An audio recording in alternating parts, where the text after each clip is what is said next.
আমি একটা কথা বলি, মানে কথাটা না বলেই পারছি না।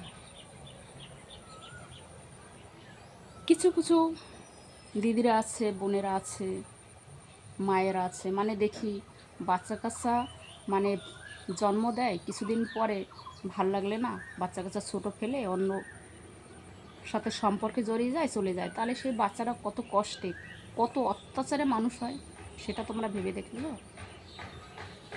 একটা সেই মা যখন চলে যায়, সে বাবা নিশ্চয়ই বিয়ে করে, তারপরে তার পেটে সন্তান হয়। সে নিজের সন্তানদের মতন কি সেই সৎ সন্তানকে ভালোবাসবে? কখনোই ভালোবাসবে না। সে প্রতিটা দিন, প্রতিটা সময় সে ধিকে ধিকে কান্না করবে।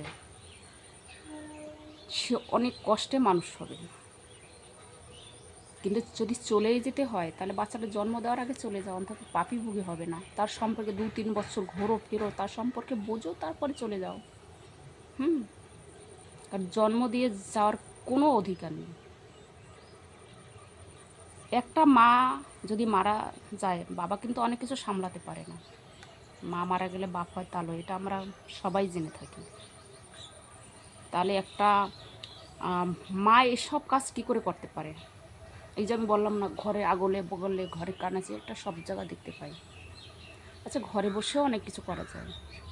সে দেখা যায় স্বামী কিছুদিন পরে সে ইনকাম, কোনো একটা সংসার দিকে সমস্যা হয়ে গেল, সে সংসার দিকে তোমাকে পুষিয়ে রাখতে পারলো না, বাচ্চাকে দেখতে পারলো না। তবে সংসার ঠিক রেখে, ঘরের স্বামী ঠিক রেখে, সংসার ঠিক রেখে, বাচ্চা ঠিক রেখে তুমি একটা মানুষের যদি তোমার সাপোর্ট করে, তোমার পাশে থাকে, তাহলে তার সঙ্গে তুমি সম্পর্ক করতে পারো।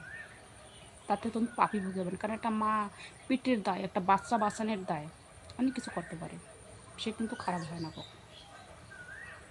তাহলে এগুলো না, একটা পশু সামান্য একটা বাচ্চার জন্য কি করে, যত দিন উঠতে না শিখায়, চলতে না শিখায়, একটা পশু পর্যন্ত একটা বাচ্চার দায়িত্ব ছাড়ে না। তাহলে মা কী করে জঘন্য কাজগুলো করতে পারে? আমাদের সমাজে মানে দেখে থাকে এগুলো, সরকারদের মানে এটাও দেখা উচিত।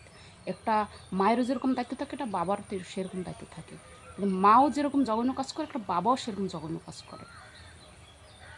এগুলো ঠিক নেই। এগুলো এদের প্রতি মানে কঠিন থেকে কঠিন শাস্তি হওয়া উচিত।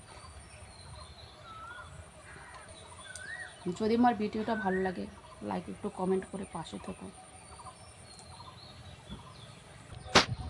হয়তো বা অনেক কিছু ভুল ত্রুটি হয়, মানুষ দেখো বলতে বলতে চলতে চলতে সব শিখে, তাই না?